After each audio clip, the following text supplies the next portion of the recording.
or tied for the largest halftime lead in playoff history. When did you realize that your team had it to that extent tonight? We haven't done anything yet. We're a pretty significant underdog in every game we've played in this series, and that will continue till the end. And we're going to keep approaching this like we have everything to prove, and we know people don't believe in us, and so we're going to just stay in the fight and keep fighting. All the things about the scores and all that other stuff's meaningless. That this game is now history, and so we got to stay in the present moment as much as we can. Try to maintain an edge. There's going to be a big haymaker coming on whatever day it is, Tuesday, and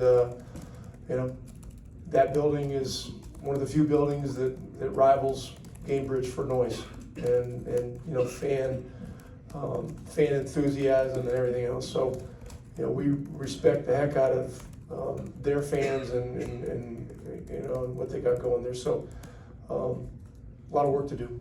You've continually, including just now, said that each game will be harder than the previous one. What has allowed your team to continue to meet those challenges throughout the playoffs?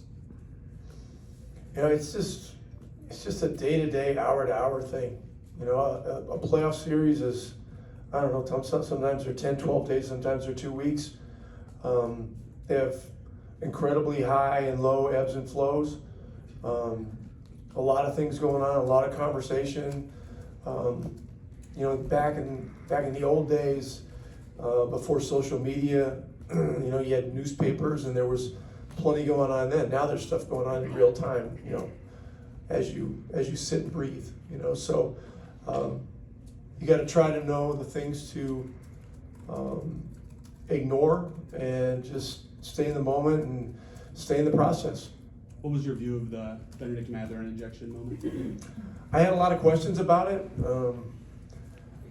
I saw one still shot where it looked like he had his hand flat, but they have a lot of different views. Whatever happened. He'll accept the ejection. Whatever else happens from it, and we just got to move forward. It's a learning experience for him, and it's playoff series are physical, they're chippy, they're personal, and we gotta stay out of the weeds of things that take us away from what we do best. So obviously Pascal and Obi got you started offensively, getting some post-ups against the back line of that 3-2. Just what kind of showed you that was the way to attack this thing, and what impressed you about just the way Pascal and Obi both handled getting buckets around the rim and also moving outside? Yeah, listen, we just had a better attitude about attacking the zone tonight, and we did it with greater urgency and more attitude. That's the main thing. I mean, we've seen more zone than anybody in the league this year, so we had to make some adjustments. But the biggest adjustments were adjustments in attitude and sort of how we brought a certain level of aggression to it. And we did better tonight, but we did better also because we rebounded better. With Miles obviously hit some big shots for you down the stretch, also get some of those post-up buckets. Just what did you like about his game? How important was those shots he hit to kind of make that thing start to snowball? Yeah, there were some. We had some very good runs when we needed them, particularly in the first half. And look, I'm not crazy about the way the game ended.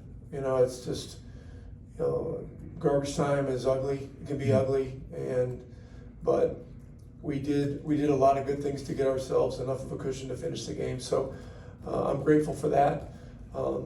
We had a lot of guys that did a lot of good things, and now it's over. This last thing, 8 of 32 in the first half, you guys held them to. Just what'd you like defensively? 14 turnovers as well. I think they were like 0.77 per possession. Just what stood out to you just on that end? Got to play with intensity and play clean. You don't like seeing them shooting 40 free throws, and they're shooting an inordinate amount of free throws in this series.